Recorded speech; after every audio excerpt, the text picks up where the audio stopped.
So I'm trying to keep this at a basics 101. So I'm going to move into how the mindfulness, awareness, and breath come together.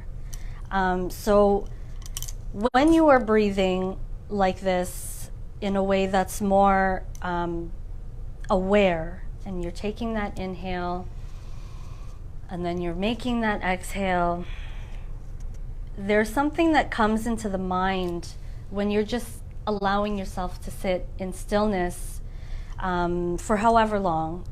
You'll begin to feel like your awareness becomes liberation, and that liberation is awareness of great awareness.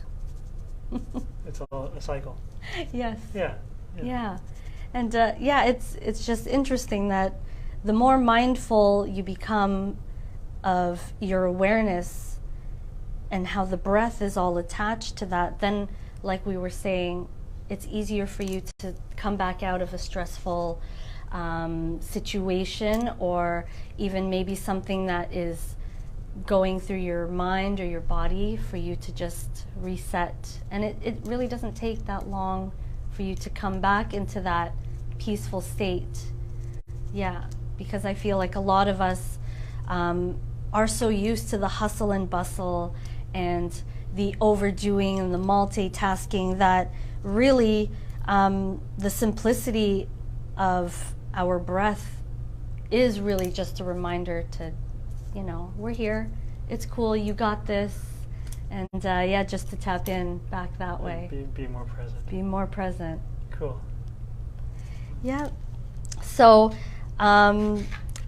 the breath is also linked to, in like Chinese medicine, in Ayurvedic medicine, it's linked to the life force of each individual.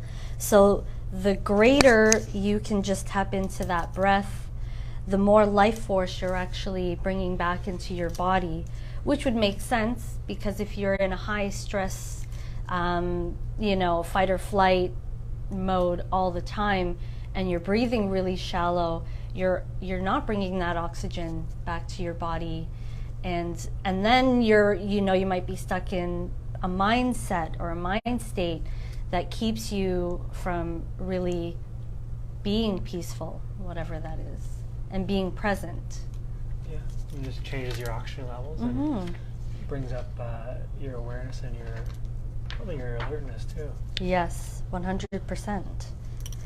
Yeah, so that's all I have to speak about with the beginning, or the basics to meditation. Is just allow yourself 2 minutes to start if you find that 5 minutes is too long. And that way there's no judgment on yourself, and you're not criticizing the self for what you can actually do in this present moment. And what is actually the best practice is that you are already perfect in your present moment. I like that. Yeah, and we're just reminding someone that they're perfect and right where you need to be. Yeah. Yeah.